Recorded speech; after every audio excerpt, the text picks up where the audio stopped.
Hello everyone, welcome to Navanko digi lessons.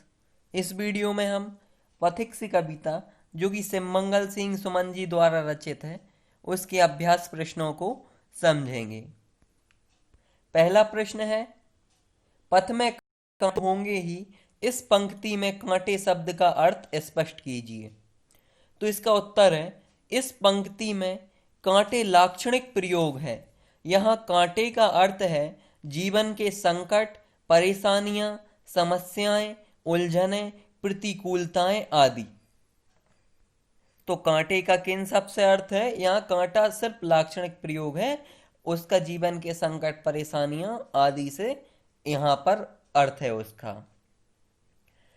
तो अब जो हमने पिछली वीडियो में कविता पढ़ी थी पथिक से, तो नीचे वाला जो अगला प्रश्न है उसमें क्या किया गया है कि दो कॉलम्स दिए गए हैं। एक पहला कॉलम ए है और दूसरा कॉलम बी है। इन दोनों में क्या है कि कविता की एक लाइन को गलत क्रम में बताया गया है। मतलब कविता की ये पंक्तियां हैं, आंशिक पंक्तियां दी गई हैं कविता की, तो उनको अपने को सही जोड़ी में पूरा करना है, पूरी लाइन बना के। तो आ वाले का पहला है, जब कठिन कर्म पगडंडी पर। तो ये आ वाले की पहली की सही जोड़ी किससे मिलेगी? बा वाले की छोटी, राही का मन उन्मुख होगा। आ वाले की सेकंड नंबर की, माँ मांग रही होगी आहुति। तो इसकी सही जोड़ी किससे मिलेगी? बा वाले की बड़ी वाली से, जब स्वतंत्रता की ज्वाला में। आवाले की थर्ड है, रणभेरी सुन सुन विदा विदा। तो इसकी किससे? सेकंड वाले की फर्स्ट कॉलम, सेकंड कॉलम की फर्स्ट वाली, जब सैनिक पुलक रहे होंगे।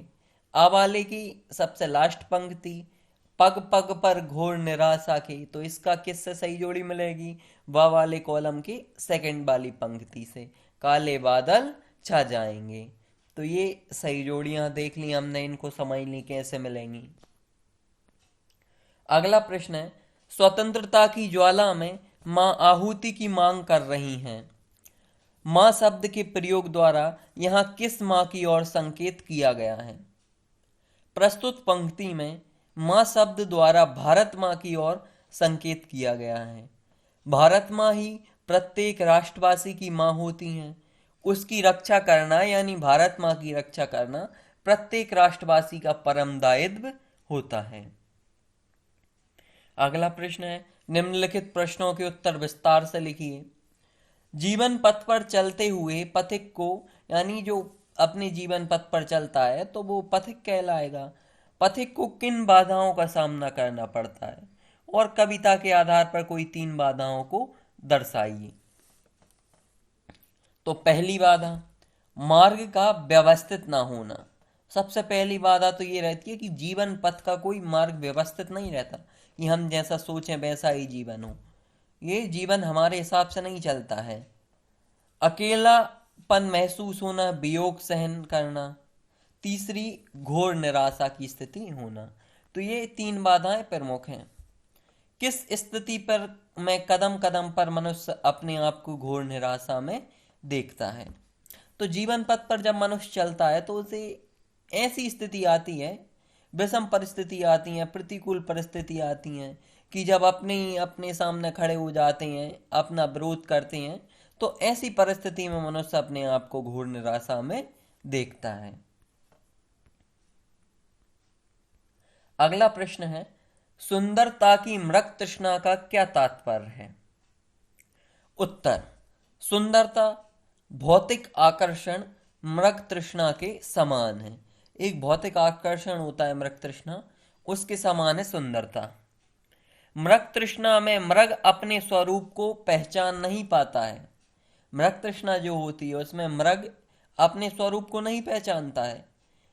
इसी प्रकार व्यक्ति भी सुंदरता के आकर्षण में पड़कर अपने कर्तव्य को, अपने जीवन के लक्ष्य को भूल जाता है। उधर मृग तृष्णा के पीछे दुखी और पागल हो जाता है। इधर व्यक्ति सुंदरता के माया के जाल में पड़कर दुखी और परेशान रहता है। यानी दोनों का संबंध आकर्षण से है। मृग तृष्णा में मृग अपने आप को भूल जाता है, अपने जीवन के लक्ष्य को, और यहाँ पर इधर व्यक्ति सुंदरता के माया के जाल में फंसकर दुखी रहता है, परेशान रहता है, अपने लक्ष्य को भूल जाता है। तो इसलिए मनुष्य को सुंदरता की मृग तृष्णा से दूर रहना चाहिए। कवि के अनुसार पथिक के सामने कब असमंजस की स्थिति उत्पन्न होती है? तो डॉक्टर सुमन जी के अनुसार पथिक के सामने जब चारों ओर संकटों के बादल छा जाते हैं तब असमंजस की स्थिति उत्पन्न हो सकती है। दूसरी बात, प्रेम और कर्तव्य में किसे प्रमुखता दी जाए? तब भी पथिक के सामने असमंजस की विकट स्थिति उत्पन्न हो जाती है, क्योंकि प्रेम कर्तव्य रहते दोनों ही प्यारे हैं, लेकिन सबसे ऊपर तो क्या रहता है? अपना कर्तव्य रहता है। जिस प्रकार देश के सैनिक, जैसे मान लो देश के जो सैनिक रहते हैं, अब युद्ध लड़ने की बारी आए तो उन्हें तो अपने घर वालों से भी प्रेम हो है, लेकिन वो क्या अपने घर वालों से प्रेम करते हैं इसलिए वो घर में थोड़ी बैठे रहेंगे, वो तो युद्ध लड़ने जाएंगे, अपना कर्तव्य निभाएंगे। तो क्या है, अब प्रेम और कर्तव्य के बीच हमें किसे प्रधानता देनी चाहिए? कर्तव्य को। कर्तव्य सबसे पहले होना चाहिए। जिस प्रकार सैनिक प्रेम को त्याग कर घर वालों के, अपने देश की रक्षा के लिए, अपने कर्तव्य को पूरा करने के लिए जाते हैं, उसी प्रकार हमें भी अपने कर्तव्य को प्रमुखता देनी चाहिए। कवि ने इस पंक्ति में प्रकृति के कौन कौन से अंगों उपांगों का चित्रण किया है जो पथिक को उसके मार्ग में मिलते हैं? डॉक्टर सुमन जी ने अपनी कविता पथिक से में प्रकृति के अंगों उपांगों जैसे दूरबादल, सरिता, सर, विपिन, वापी, निर्झर आदि सांकेतिक चित्रण किया है आदि का, जो पथिक को उसके मार्ग में प्रायः मिलते हैं। भाषा अध्ययन का पहला प्रश्न है, निम्नलिखित शब्दों के चार चार पर्यायवाची शब्द दिए गए हैं नीचे, जिनमें से एक शब्द गलत है। गलत शब्द पर गोला लगाना है। तो देखिए चार चार शब्द दिए गए हैं, तीन तो सही है, एक गलत है। तो देखिए पहाड़ का गिरी, अचल, पर्वत तो होता है पर्यायवाची शब्द, लेकिन पाषाण नहीं होता, तो इस पर गोला लगा है। वन का जम्बुक, कानन, विपिन तो होता है, लेकिन अरण्य नहीं होता है। तालाब का सर, तड़ाग, तटनी तो होता है, लेकिन सरोवर नहीं होता। नीचे कुछ शब्द और उनके विलोम शब्द दिए गए हैं, दोनों को अलग अलग लिखिए। तो आइए लिख लिए हैं हमने शब्द और विलोम शब्द अलग अलग, देखते हैं। प्रथम का अंतिम, सम्मुख का विमुख, विफलता का सफलता, मांग का पूर्ति, कठिन का सरल, अनुराग का विराग, प्रलय का सृष्टि, पुष्ट का जर्जर। अगला प्रश्न, कविता में आए पुनरुक्ति शब्दों जैसे अपना अपना, जिनकी पुनरुक्ति हुई है, को छांट कर लिखिए, जो बार बार आए हैं, जैसे सुंदर सुंदर, पग पग, विदा विदा, ढोलक ढोलक, सुन सुन। तो ये शब्द की क्या हुई है? पुनरुक्ति हुई है। एकाकी पन में एकाकी में पन प्रत्यय है, इसी प्रकार पन प्रत्यय जोड़कर चार शब्द बनाइए। कोई भी चार शब्द बना सकते हैं हम पन प्रत्यय जोड़कर, जैसे सूना धन पन, सूनापन, खाली में पन प्रत्यय जोड़ दिया, खालीपन, भारी में पन प्रत्यय जोड़ दें तो भारीपन, और हल्का में हल्कापन। सरिता सर में अनुप्रास अलंकार है, अनुप्रास अलंकार के अन्य उदाहरण छांटकर लिखिए। तो सरिता सर में अनुप्रास अलंकार है, ऐसे ही हमको और क्या है, और अनुप्रास अलंकार के उदाहरण को कविता में ऐसे छांटकर लिखना है। तो एक तो सरिता सर हो गया, दूसरा वन, वापी, सुंदर सुंदर, निर्झर, कठिन कर्म, पग पग पर।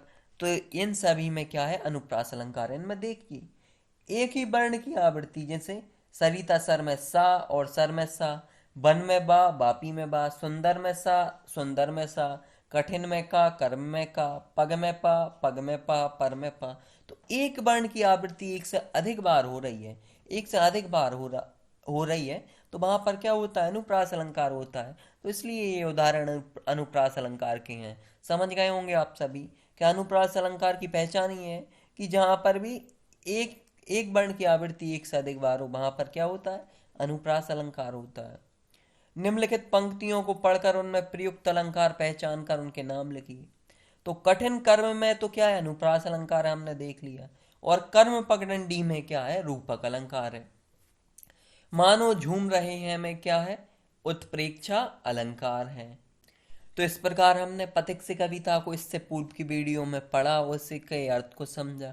इस वीडियो में हमने उसके प्रश्नों के उत्तरों, भाषा अध्ययन के प्रश्नों को भी समझा। आप सभी इनके अच्छे तरीके से नोट्स बना लीजिए, इनका रिवीजन कीजिए, पढ़िए, हमेशा मुस्कुराते रहिए। मिलते हैं अगली वीडियो में नए टॉपिक के साथ।